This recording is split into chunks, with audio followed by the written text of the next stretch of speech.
Olá, eu sou Letícia Sartori, doutoranda em Dentística e Cariologia do Programa de Pós-Graduação em Odontologia da UFPEL.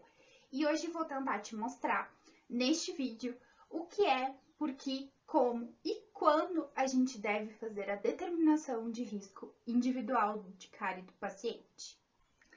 Então, vamos responder as duas primeiras questões que apontei no comecinho deste vídeo. O que é e por que fazer a determinação do risco individual de cárie do nosso paciente?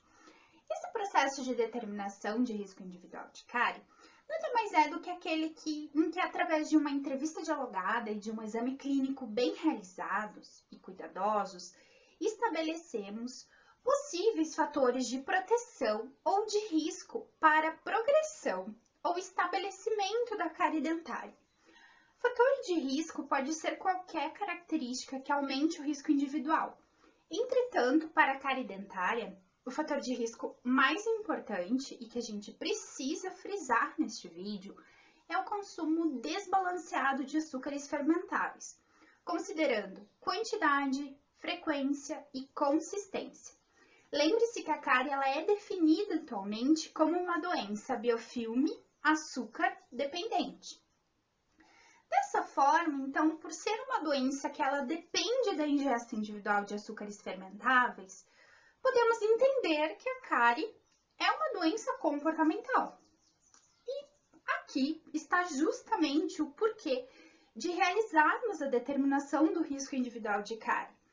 Para que a nossa abordagem seja centrada no paciente e efetiva em controlar ou evitar o estabelecimento da doença, precisamos entender quais fatores estão impactando ou podem impactar de forma próxima ou distante a ingesta de açúcares deste paciente. Dentro desses fatores, podemos ter desde condições socioeconômicas, fatores comportamentais e de saúde física e mental dos indivíduos. E como eu descubro isso? Bom, ouvindo e entendendo as demandas do seu paciente através de escuta qualificada e de uma boa entrevista dialogada.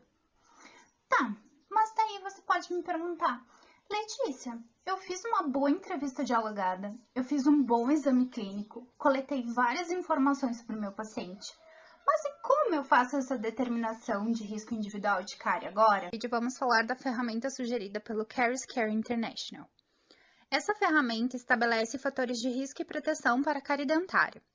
Os fatores de proteção considerados são a presença de escovação dentária diária com dentifrício fluoretado com pelo menos 1000 ppm de flúor, cuidado odontológico considerando consultas regulares preventivas e exposição a fluoreto advindo de água de abastecimento fluoretada ou outras fontes de fluoreto a nível comunitário. Como fatores de risco, temos uma lista mais longa. Considerando fatores sociais, médicos e comportamentais, temos a hipossalivação, independente da causa, elevada ingesta de açúcares advindos de sucos, lanches ou refeições principais, baixo nível socioeconômico, baixo alfabetismo em saúde e barreiras de acesso a serviços de saúde, baixa motivação e engajamento em saúde, necessidade de cuidados especiais em saúde e pessoas que buscam um serviço de saúde apenas na presença de sintomas odontológicos. Considerando fatores de risco clínicos, temos a experiência recente de cárie dentária e ou lesões presentes e ativas de cárie, presença de acometimento pulpar devido à cárie, falha em higiene oral com elevado acúmulo de placa, presenças diárias ou sítios com elevado acúmulo de placa e baixa taxa de fluxo salivar. Para idosos, podem ser considerados ainda fatores de risco a exposição de superfícies radiculares e a habilidade reduzida para realizar a higiene oral. Sabendo os fatores de risco e proteção, podemos classificar o paciente em baixo risco de cárie ou em alto risco de cárie.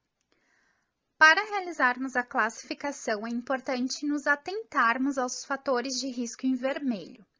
Estes fatores colocam automaticamente o paciente no grupo de alto risco, independentemente dos demais.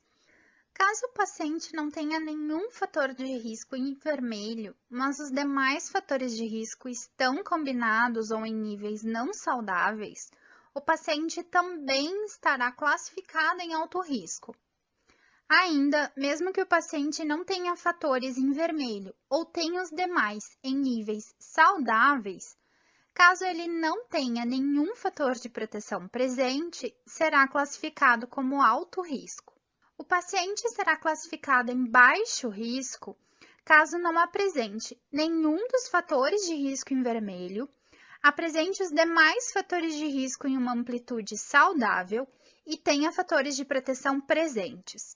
Apesar das regrinhas que o instrumento preconiza, é importante que características locais e do paciente e também do seu núcleo familiar sejam observadas e levadas em consideração na classificação de risco.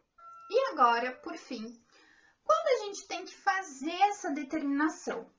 Bem, a determinação de risco individual de cárie ela deve ser idealmente realizada no momento em que o paciente está conversando conosco, que pode ser tanto uma consulta inicial ou uma consulta de manutenção após algum tempo. Os pontos chaves que incluem essa ferramenta que eu mostrei neste vídeo, elas geralmente já estão disponíveis e já são conhecidas, dos cirurgiões dentistas de entrevistas dialogadas. Entretanto, cabe ao dentista ou estudante de odontologia realizar uma sumarização qualitativa a fim de entender quais fatores de risco devem ser modificados para o paciente e quais fatores protetivos devem ser instituídos. Bom, este foi então o nosso vídeo onde abordamos a determinação de risco de cárie. No próximo vídeo vamos falar sobre detecção e estadiamento de lesões de cárie.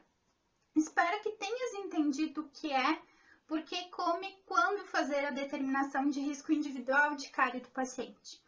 Lembre-se que essa determinação ela é muito mais do que apenas um protocolo clínico que podemos instituir na nossa prática.